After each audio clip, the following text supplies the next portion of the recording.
What's up, socials? It's Sexy Wednesday. I thought it'd be fun to talk about some of the cool things that I saw at the Consumer Electronics Show because, you know, we use technology to communicate with people and make our lives better, and I thought some of them were pretty relevant to you guys. And by relevant to you, I mean just awesome stuff that I enjoyed. So here they are. CES 2013 held a big announcement for Fitbit as they debuted their Fitbit Flex. The armband is similar in technology to what they kind of already had in stock, but with the Jawbones and the Nike Fuel Bands and all those kinds of things, I think they're just trying to join the ranks with the accessory side of things. You're probably wondering why I thought this was important to you guys, but honestly, if you're self-employed or you're just a human being, staying healthy is really important, especially when you're like me and you go from your bed to your office to your kitchen, back to your office, maybe to the gym, back to bed, back to the office, back to the kitchen a few more times.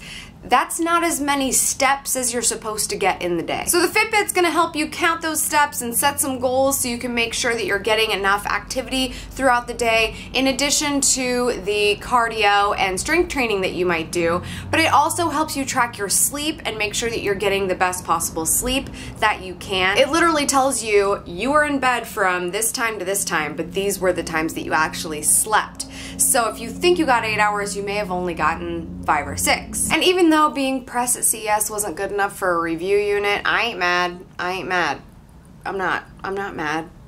Fine, whatever. I definitely recommend you look into the Fitbit Flex because it's just too simple to track your daily activity and your everyday health. So definitely look for it. They were saying they're looking for release right around end of Q1, beginning of Q2. So sometime around spring when we're all getting back outside again, hopefully.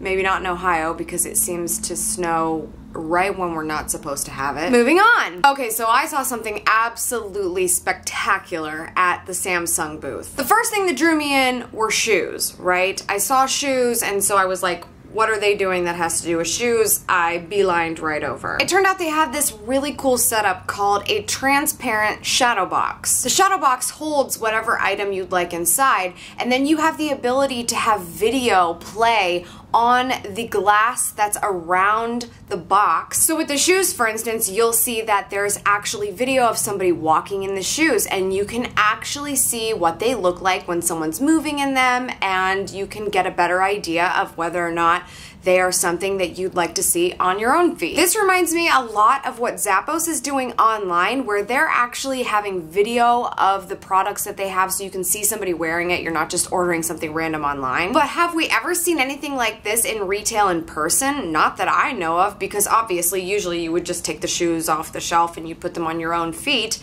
And now you don't even have to do that. When I think of these shadow boxes, I think of like the retail shops in Sex and the City. Think about that. If Carrie, every time she walked by a window, saw the shoes that she loved, but they were in one of these transparent shadow boxes where a woman was already walking in them, don't you think that would just draw you in even more? Absolutely fantastic technology that I totally recommend any fashion or any other retailers look into if it's something that you can kind of demonstrate in a video. The last thing I wanted to mention is the new GoPro Hero 3. If you're not familiar with the GoPro, it's a fantastic camera if you're into adventuresome things. So if you want to jump out of a plane and get video of it, that's what the GoPro's meant for. They've improved this camera tremendously. It's smaller, it's lighter, it's better in low light situations. It's just an all-around much better product than it was with the Hero 2, and it's also Wi-Fi capable and live stream capable. So with your GoPro app, you can actually live stream with the GoPro. So that's kind of a fun idea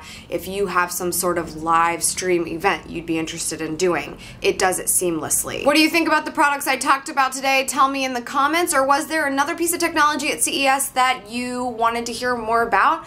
Tell me what you found interesting at this year's event. Thanks for tuning in, and tweet me at Schmatastic and at SavvySexySocial, and don't forget to subscribe to my newsletter. The link is in the description below. See you tomorrow. She's back. What's up, socials? It's Amy. Remember me? I'm back. I was in Las Vegas, as many of you guys know, for New Media Expo and the Consumer Electronics Show. Happy to be home because 1 week in Vegas is ridiculous. Don't do it.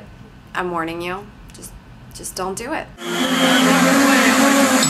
Wait.